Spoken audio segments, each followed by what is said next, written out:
Hi there, I just wanted to make a video about GHK 553s and their magazines. It's well known that the translucent magazines, such as this one, are renowned for breaking. They're very brittle.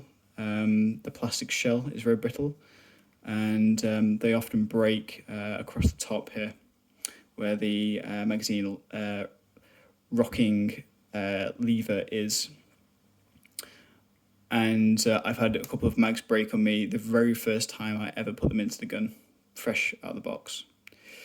And there's a lot of advice out there to say that basically the way you need to fix this is you need to file down this surface, which I've done on this one, and possibly even file down these side bits here,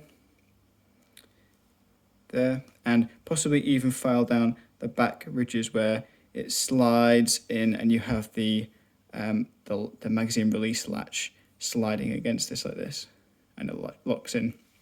Well, it's not the case. It's actually got nothing to do with the plastic shell itself. It's actually to do with the gas reservoir and the magazine well of the gun. You can see here that on this magazine well, which I've used, well, this magazine I've used quite a lot now, is that there was a lot of wear at the back of this magazine. And it's a case of trying to fit something big into something that's smaller.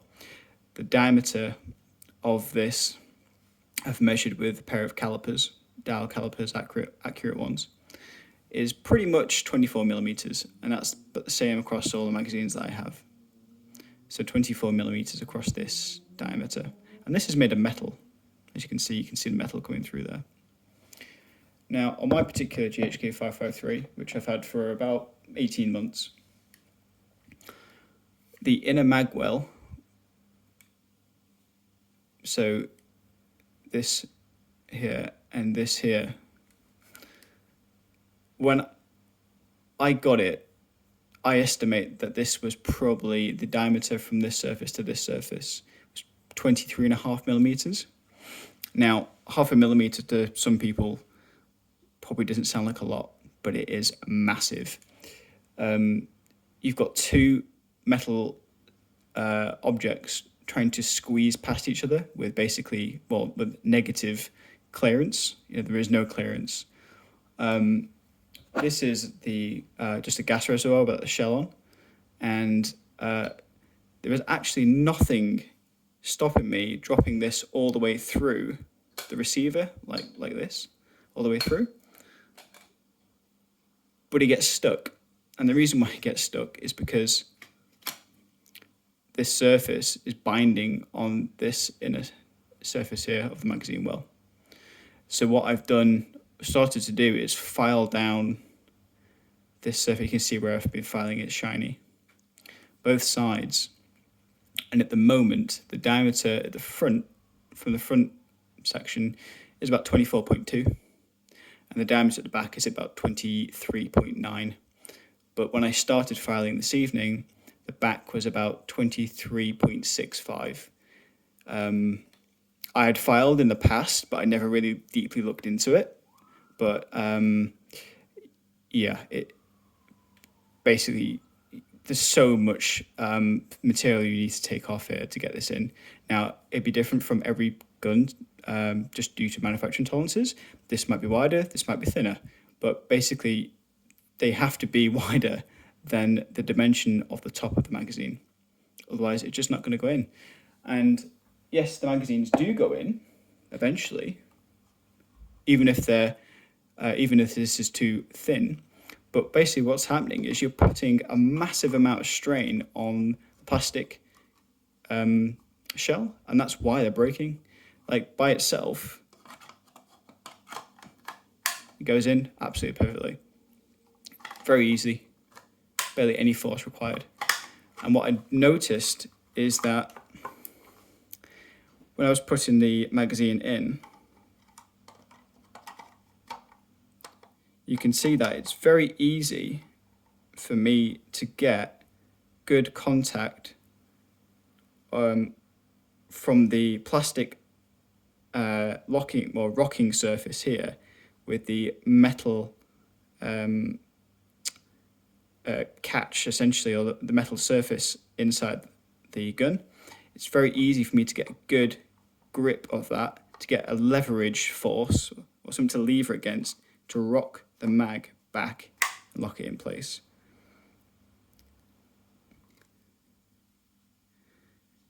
So that's with the empty shell, but what I noticed with a fully assembled magazine was that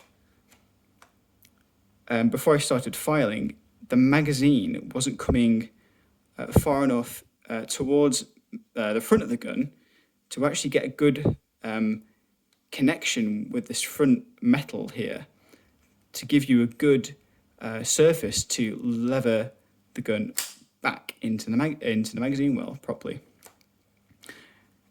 And what I found I had to do was I had to put the magazine in the gun and then push the magazine forwards as much as I could so that these two surfaces made good contact, and then I could rock it back. So I thought, well, why do I have to do that? Why is that the only way I can get the magazine in?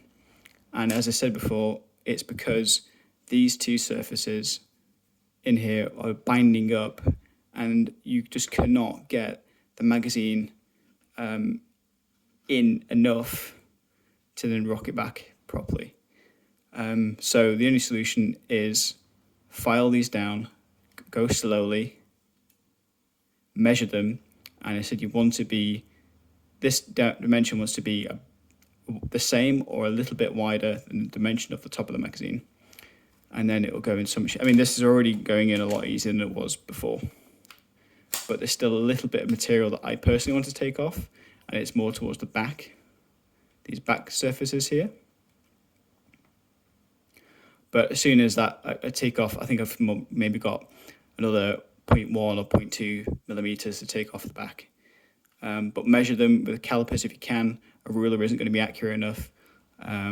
But yeah, you want to file this down. And then I'd recommend to either, once you've done and you've got the fitment as you want it, you either want to put some machine oil on these surfaces here to stop them rusting, or if you really want to, spray paint them just to protect them, otherwise they'll start to rust. So that's my advice, and I guarantee that basically the magazines will go in a lot easier and you'll see a lot less breakages because you're not putting all the force on the plastic anymore, because it goes in a lot smoother